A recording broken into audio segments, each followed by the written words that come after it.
কলকাতা শহরে পার্বতী তার একমাত্র ছেলে বিক্রমের সঙ্গে থাকত। স্বামীর মারা যাওয়ার পর থেকে পার্বতী একাই ব্যবসা বাণিজ্য সামলাতো। টাকা পয়সা, চাকর বাকর তাদের কোনো জিনিসেরই অভাব ছিল না। খুব সুখেই তাদের দিন কাটছিল। বাবা বিক্রম, তোর পড়াশোনা তো শেষ হয়ে গেল, এবার ব্যবসার কাজে আমাকে সাহায্য করতে শুরু করে দে। মা, এইমাত্র পড়াশোনা শেষ হয়েছে, 2-1 বছর ঘোরাফেরা করতে দাও, তারপর কাজ করার ব্যাপারে চিন্তা করব। তোর যত ঘোরাফেরা করার 1 বছরের মধ্যে শেষ করে নিস, তারপর আমি কিন্তু তোর বিয়ে দিয়ে দেব। সাবালক ছেলেকে বেশি দিন ফেলে রাখতে নেই। এখন বিয়ের কথা ছাড়ো, ওসব কথা পরে হবে। আমি ড্রাইভারের সঙ্গে পাশের গ্রামে যাচ্ছি, কয়েকদিন আমাদের বাগান বাড়িতে সময় কাটানোর পর ফিরবো। আচ্ছা ঠিক আছে, সাবধানে যাস। ওখানে কোনো জিনিসের প্রয়োজন হলে মদন বাবুকে বলে দিস, সে খুব ভালোভাবেই তোর খেয়াল রাখবে। ঠিক আছে মা, এবার আমি যাই। এরপর বিক্রম বাড়ি থেকে বেরিয়ে পড়ে এবং পার্বতী দেবী তাকে দরজার বাইরে পর্যন্ত ছাড়তে যায়। বিক্রম গাড়িতে বসতে যাচ্ছিল, এমন সময় এক মহিলা বিক্রমের বয়সী এক ছেলের সঙ্গে সেখানে আসে। আরে নীলিমা, কি ব্যাপার, এত সকাল সকাল এখানে কেন? আসলে দিদি, অফিসের কয়েকটা পেপারে সই নিতে হবে, তাই আসতে হলো। আমাদের বিক্রম বাবাজি কোথায় যাচ্ছে?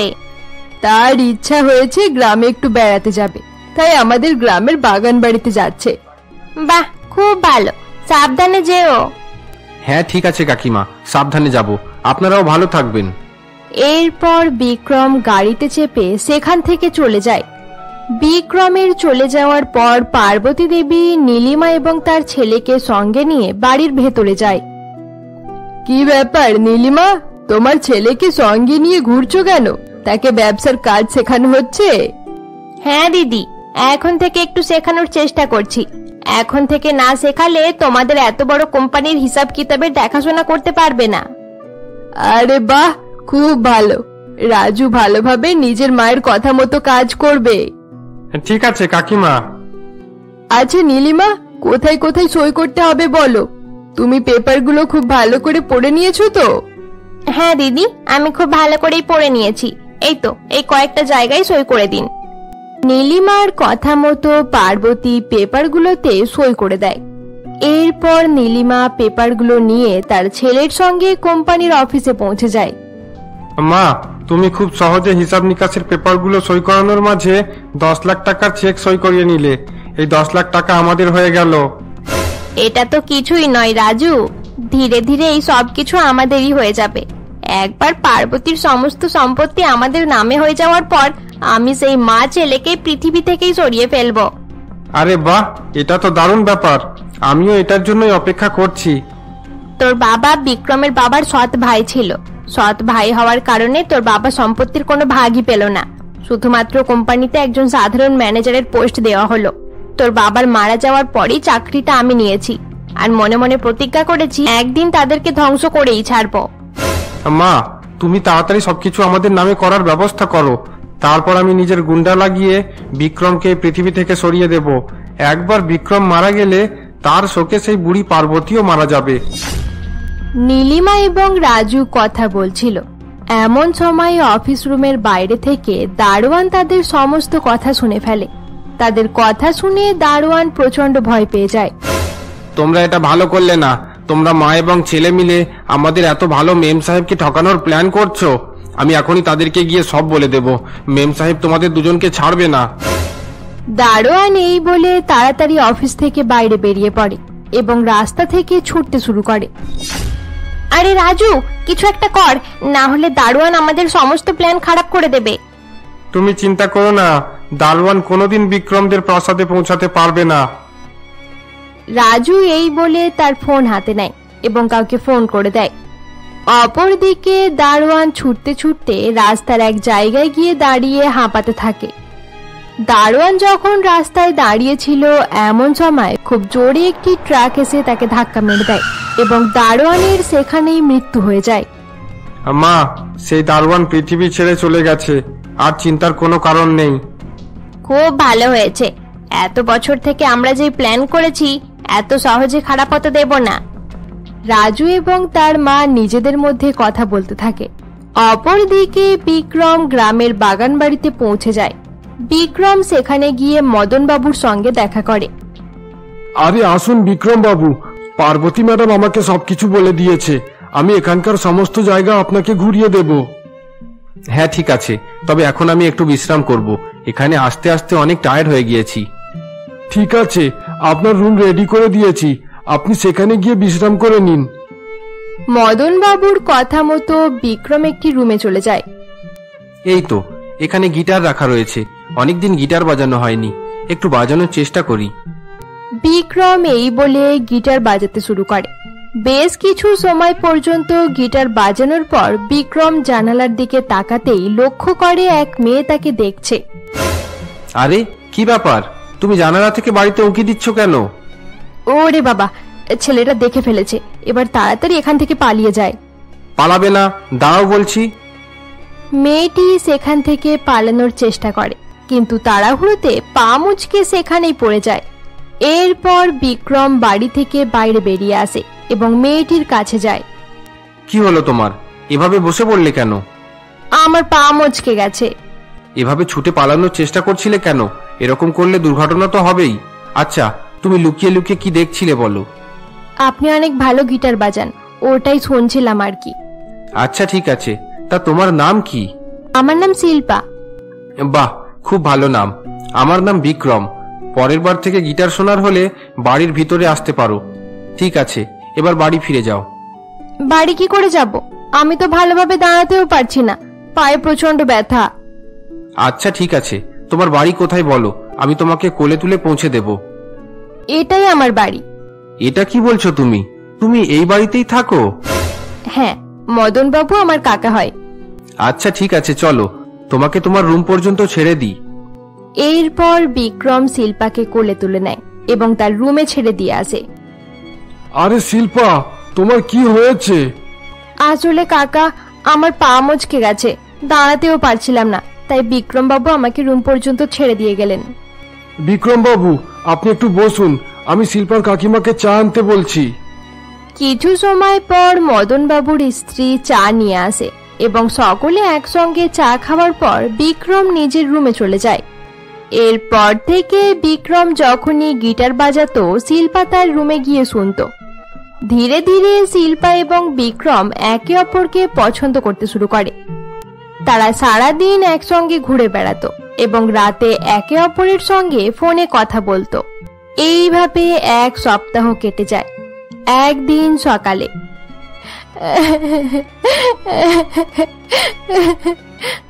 কি হলো মদন, শিল্পা এভাবে কান্নাকাটি করছে কেন? আরে শ্যামলী, বিক্রম নিজের বাড়ি ফিরে গেছে, তাই শিল্পা কান্নাকাটি করছে। শিল্পা তাকে ভালোবাসে। তোমার জন্যই এই সব কিছু হয়েছে। তারা যখন একসঙ্গে ঘোরাফেরা করতো তখন বারণ করলে না কেন? তুমি ভালো করে জানতে বিক্রম অনেক ধনী ছেলে, আমরা সাধারণ মানুষ।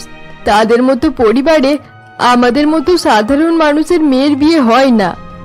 আমি ভালো করে জানি বিক্রম সেরকম ছেলে নয়, সে খুব ভালো ছেলে, তার মধ্যে ধনী হওয়ার কোনো অহংকার নেই। ওসব কথা শুনে কোনো লাভ হবে না মদন, তুমি এখনই বিক্রমকে ফোন করো, তাকে বলে দাও তার জন্য আমাদের শিল্পা অনেক কষ্ট পাচ্ছে। না হলে খুব তাড়াতাড়ি আমরা একটা ভালো ছেলে দেখে তার বিয়ে দিয়ে দেব। আমি শিল্পাকে এভাবে কান্নাকাটি করতে দেব না। আমি অন্য কোনো ছেলেকে বিয়ে করব না কাকিমা, আমি বিয়ে করলে বিক্রমকেই করব। শিল্পা, আমি তোর মায়ের মতো, আমি যা করব তোর ভালোর জন্যই করব। তোর কাকা বিক্রমকে ফোন করবে, তারপরেও যদি কোনো কাজ না হয় তাহলে একজন মা হিসেবে আমি তোর বিয়ে দেব। তোর কোনো বারণ আমি শুনবো না শিল্পা। কাকিমার মুখে এরকম কথা শুনে শিল্পা আরো বেশি কান্নাকাটি করতে থাকে। এরপর মদন বাবু বিক্রমকে ফোন করে এবং শিল্পার অবস্থার কথা জানায়। মদন বাবুর কথা শুনে বিক্রম ফোন কেটে দেয়। কি হলো, বিক্রম কি বলছে? কিছুই বলেনি, ফোন কেটে দিয়েছে। আমি তো আগে থেকেই জানতাম এই সমস্ত ধনী বাড়ির ছেলেরা কোনোদিনও ভালো হতেই পারে না, তারা শুধু মানুষের মনের সঙ্গে খেলা করতে জানে। তুমি তাড়াতাড়ি শিল্পার জন্য একটা ভালো পাত্র দেখো, এক সপ্তাহের মধ্যেই আমরা শিল্পার বিয়ে দিয়ে দেব। বিক্রম, তুমি কেন আমাকে ঠকালে? তুমি কেন এরকম করলে? শিল্পা কান্নাকাটি করতে থাকে এবং তার কাকা কাকিমা তার জন্য ভালো পাত্র দেখতে শুরু করে দেয়। সেদিন দুপুর বেলায় শিল্পা যখন বিক্রমের ছবি নিয়ে বসেছিল, এমন সময় দরজার কাছে একজন লোক এসে দাঁড়ায়। শিল্পা তাকে দেখার সঙ্গে সঙ্গে অবাক হয়ে যায়। বিক্রম, তুমি এখানে? আমি সত্যি তোমাকে ভালোবেসেছি শিল্পা। এই কয়েকদিন আমি তোমার সঙ্গে মজা করছিলাম না, বাড়িতে একটা দরকার ছিল, তাই তাড়াহুড়ো করে কিছু না জানিয়ে চলে যেতে হলো। বিক্রম, আমি তোমাকে অনেক ভালোবাসি। তুমি চলে যাওয়ার পর আমি ভেবেছিলাম তুমি আর কোনোদিনও এখানে আসবে না। চলো শিল্পা, আমরা এখনই বিয়ে করব। আজ আমি বউ নিয়ে বাড়ি ফিরবো। আমি মাকেও আমাদের ব্যাপারে জানিয়ে দিয়েছি। কিন্তু বিক্রম, হঠাৎ করে বিয়ে? আমার কাকা কাকিমাকে এই ব্যাপারে জানানো হয়নি। আমরা সবকিছু জানি শিল্পা। বিক্রম আগেই আমাদের সঙ্গে পরামর্শ করে নিয়েছে। বিয়ের আয়োজন তৈরি আছে, তুই আর বিক্রম সেখানে গেলেই হবে। এরপর মদন বাবুর সহযোগিতায় বিক্রম এবং শিল্পা বিয়ে করে নেয়। বিয়ের পর বিক্রম শিল্পাকে নিয়ে তাদের প্রাসাদে ফিরে যায়। পার্বতী দেবী খুব ধুমধাম করে বৌমাকে বরণ করে। আরে বাহ, আমার বৌমা খুব সুন্দর দেখতে। বিক্রম, তুই আমার বৌমাকে এনে খুব ভালো কাজ করেছিস। বৌমাকে দেখে আমার মন ভরে গেল। রামু কাকা, শহরের সকলকে নেমন্তন্ন পাঠিয়ে দাও। খুব ধুমধাম করে আমরা বিক্রমের বিবাহ সেলিব্রেট করব। শহরের সবাই দেখুক আমাদের বৌমা কত সুন্দর দেখতে। ঠিক আছে মেম সাহেব। পরের দিন খুব ধুমধাম করে বিক্রম এবং শিল্পার বিবাহ সেলিব্রেট করা হয়। নীলিমা এবং রাজুও সেখানে আসে। আরে রামু কাকা, এখানে কি হচ্ছে? নীলিমা ম্যাডাম, এটা বিক্রম বাবুর বিবাহের ফাংশন। বিক্রম বাবু বউ নিয়ে চলে এসেছে। এবার তোমাদের কোনো ইচ্ছা পূরণ হবে না। কি বললে? বিক্রম বিয়ে করে নিল? এত খারাপ খবর তুমি খুশি হয়ে শোনাচ্ছ কেন? মনে হচ্ছে তুমি নিজের জীবনকে ভালোবাসো না। আরে মা, তুমি এখন রামু কাকার উপর রাগ করো না। কেউ দেখে নিলে সমস্যা হয়ে যাবে। সে তো আমাদের দলেরই লোক। চলো আমরা প্রাসাদের ভিতরে যাই। অপরদিকে বাড়ির ভেতরে পার্বতী দেবী তার ছেলে ও বৌমাকে নিয়ে নানা রকম খেলা খেলতে থাকে। এই পাত্রের মধ্যে একটা আংটি রয়েছে। যে এই আংটি পাবে সংসারে তার অধিকার বেশি চলবে। এবার আমি দেখব কে সেই আংটিটা বার করতে পারে। তুমি দেখে নিও মা, সেই আংটি আমি বার করব। আমি থাকতে শিল্পা কখনো আংটি পাবে না। হা হা হা হা। তুই শুধু বড় বড় কথা বলতে পারিস। আমার বিশ্বাস বৌমা আংটি পাবে। এরপর খেলা শুরু হয় এবং শিল্পা পাত্র থেকে আংটি বার করে আনে। তাদের যখন খেলা হচ্ছিল, এমন সময় নীলিমা তার ছেলের সঙ্গে সেখানে আসে। বিক্রমের বিয়ে হয়ে গেছে শুনে খুব ভালো লাগলো। আরে নীলিমা, তুমি এসো এসো। দিদি, আমি তোমার উপর অনেক রেগে আছি। এত বড় একটা সিদ্ধান্ত নিয়ে নিলে একবারও আমাকে জানালেও না। আমরা যে সৎ তোমার আপন নয়, এটা তুমি খুব ভালো করেই মনে করিয়ে দিলে। আরে তুমি এভাবে রাগ করো না নীলিমা, এতে আমার কোনো দোষ নেই। বিক্রম নিজেই পছন্দ করে বিয়ে করে নিয়েছে। ক্ষমা করবেন কাকিমা, সবকিছু এত তাড়াহুড়োর মধ্যে হয়ে গেল, তাই কিছু জানানোর সুযোগ পেলাম না। আরে না না, তোমাকে ক্ষমা চাইতে হবে না। আমি আশীর্বাদ করছি তোমরা যেন সুখে থাকো। বৌমা, ইনি হলেন তোমার কাকিমা, আর রাজু হলো তোমার ঠাকুরপো। বৌমাকে দেখে খুব ভালো লাগলো দিদি। নীলিমা, তুমি আর তোমার ছেলে ভালোভাবে খাওয়া দাওয়া করে নেবে। এই খুশির দিনে সবাই খুব ভালো করে আনন্দ করো। এরপর বিয়ের পার্টি চলতে থাকে। রাতে সকলে নিজের নিজের ঘরে চলে যায়। নীলিমা এবং রাজু বাড়ি ফিরে নিজেদের মধ্যেই কিছু আলোচনা করতে থাকে। একেবারে সব প্ল্যান খারাপ করে দিল। আমি কোনোদিনও তাকে ছাড়বো না। এখন দুঃখ করছো কেন মা? তুমি তো নিজেই তাদেরকে আশীর্বাদ করলে। সকলের সামনে ভালো হওয়ার জন্য একটু নাটক করতে হয় রাজু। আমি যতটা ভালো হওয়ার নাটক করতে পারি, ততটাই ভয়ঙ্কর রূপও দেখাতে পারি। আমিও একটা প্ল্যান করেছি মা, শুধুমাত্র সুযোগের অপেক্ষা করছি। আমি এত বছর থেকে কত কিছু করলাম, কত প্ল্যানিং করে এই জায়গায় পৌঁছেছিলাম। বিক্রম বিয়ে করার কারণে আমার সমস্ত প্ল্যান খারাপ হয়ে গেল। আমার সব পরিশ্রম বিফলে চলে গেল। আমি বিক্রমের বংশ শেষ করতে চাইছি। সে বিয়ে করে নিজের বংশ বাড়ানোর প্ল্যান করেছে। মা, তুমি নিজেকে সামলানোর চেষ্টা করো। আমি এমন প্ল্যান করেছি যেটার পর বিক্রমের বউ কাউকে মুখ দেখাতে পারবে না। আত্মহত্যাই হবে তার একমাত্র উপায়। পরের দিন সকালে বিক্রমদের বাড়িতে তিনজন যখন একসঙ্গে ব্রেকফাস্ট করতে বসেছিল, এমন সময় পার্বতী দেবী বলে, বিক্রম, একটা গুরুত্বপূর্ণ ফাইল মুম্বাইয়ে পাঠাতে হবে।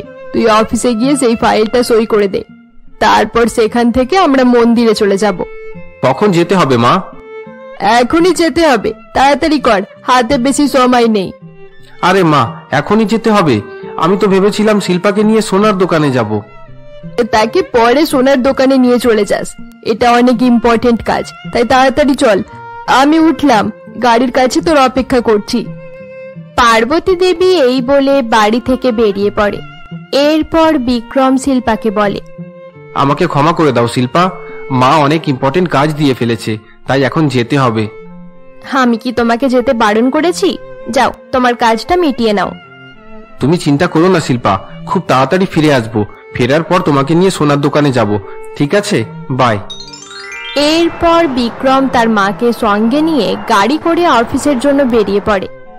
বিক্রমের চলে যাওয়ার পর শিল্পা নিজের রুমে ফিরে যায় এবং শুয়ে শুয়ে বিক্রমের অপেক্ষা করতে থাকে। এখনো এই সমস্ত কিছু স্বপ্ন মনে হচ্ছে। কত সহজে আমার আর বিক্রমের সম্পর্ক সবাই মেনে নিল। মনে হচ্ছে জীবনে এবার সবকিছু ভালো হবে। শাশুড়ি মাও অনেক ভালো, কত ভালোভাবে আমার খেয়াল রাখে। হয়তো আমি অনেক পুণ্য করেছিলাম, যার জন্য বিক্রমের মতো স্বামী পেয়েছি। শিল্পা শুয়ে শুয়ে এই সমস্ত কথা ভাবছিল। এমন সময় রুমের ভেতর এক লোক আসে। লোকটিকে দেখার সঙ্গে সঙ্গে বিছানা থেকে শিল্পা উঠে দাঁড়িয়ে পড়ে। আরে ঠাকুরপো, তুমি এখানে? হ্যাঁ, তোমার সঙ্গে আমার একটা দরকার আছে।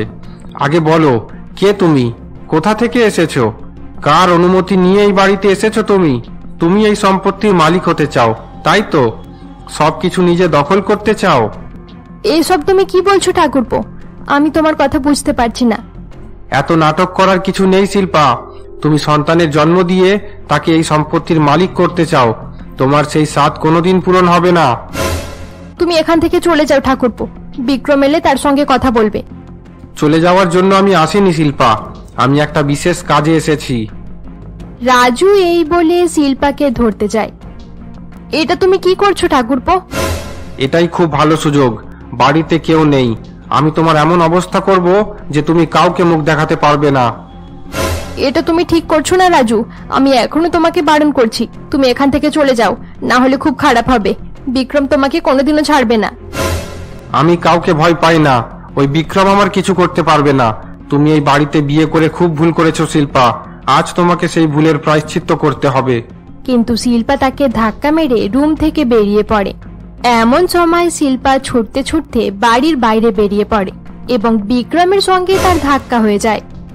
কি হয়েছে শিল্পা? তুমি এভাবে ছুটতে ছুটতে কোথায় যাচ্ছিলে? বিক্রম, আমাকে বাঁচাও, তুমি না এলে আজ সর্বনাশ হয়ে যেত। শিল্পা যখন কান্নাকাটি করছিল, এমন সময় রাজু বাড়ির ভেতর থেকে সেখানে আসে এবং বিক্রমকে দেখে অবাক হয়ে দাঁড়িয়ে পড়ে। একই সময় পার্বতী দেবীও মন্দির থেকে বাড়ি ফিরে আসে। কি হয়েছে বলো, তুমি কিছু বলছো না কেন? বিক্রম, ঠাকুরপো আমাকে জোর করার চেষ্টা করছিল। শিল্পার কথা শুনে বিক্রম এবং পার্বতী দেবী প্রচন্ড রেগে যায়। অপরদিকে রাজু খুব ভয় পেয়ে যায়। আজ পর্যন্ত আমাদের পরিবারের বৌমাদের কেউ খারাপ নজরে তাকানোর সাহসও পায়নি, আর তুই আমার বৌমায়ের সঙ্গে খারাপ ব্যবহার করার চেষ্টা করেছিস। বিক্রম, আজ একে মেরে মেরে শেষ করে ফেল। ছোট লোক কোথাকার, আজ তোকে আমি ছাড়বো না। তোর বেঁচে থাকার কোনো অধিকার নেই। বিক্রম এই বলে রাজুকে খুব মারধর করতে থাকে। আমাকে ক্ষমা করে দাও, আর কোনোদিন এরকম করব না। এবারের মতো আমাকে ক্ষমা করে দাও। তোর মতো জানোয়ারদের কোনো ক্ষমা নেই, আজ তোকে মেরে মেরে শেষ করে ফেলবো। বিক্রম রাজুকে মারতে থাকে এবং মারতে মারতে তাকে বাড়ির বাইরে নিয়ে যায়। বিক্রমের সঙ্গে সঙ্গে পার্বতী দেবী এবং শিল্পাও বাড়ির বাইরে আসে। বিক্রম যখন রাজুকে মারধর করছিল, এমন সময় নীলিমা সেখানে চলে আসে। আরে কি হয়েছে? বিক্রম এভাবে রাজুকে মারধর করছে কেন? দিদি, তুমি বিক্রমকে আটকাও। আজ বিক্রমকে কেউ আটকাতে পারবে না নীলিমা। তোমার এই জানোয়ার ছেলে আমার বৌমায়ের দিকে খারাপ দৃষ্টি দিয়েছে। এরকম ছেলের বেঁচে থাকার কোনো অধিকার নেই। কি? রাজুর এত সাহস? বিক্রম, তুমি দাঁড়াও। রাজু যা ভুল করেছে তার জন্য আমি তাকে শাস্তি দেব।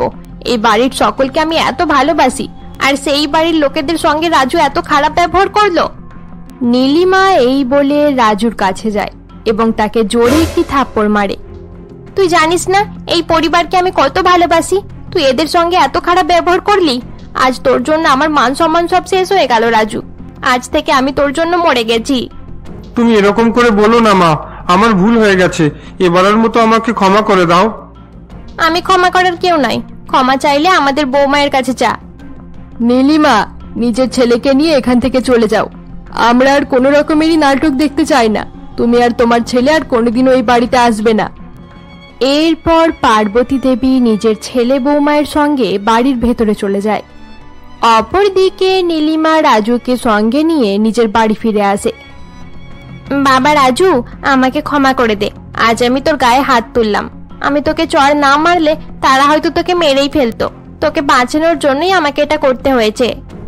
মা, আমি আর শান্ত হয়ে থাকতে পারবো না, খুব তাড়াতাড়ি তাদের ব্যবস্থা করতে হবে। তাদের পরিবারের কাউকে ছাড়বো না আমি। ঠিক আছে বাবা রাজু, তুই নিজের খেলা শুরু করে দে। বন্ধুরা, আজকের জন্য এতটাই। এরপর কি হবে সেটা দেখবেন পরবর্তী পর্বে। গল্পটি তোমাদের ভালো লেগে থাকলে অবশ্যই লাইক, কমেন্ট এবং শেয়ার করে দিও। আর তোমরা যারা যারা এখনো পর্যন্ত আমাদের চ্যানেলকে সাবস্ক্রাইব করোনি, অবশ্যই সাবস্ক্রাইব করে আমাদের পাশে থেকো।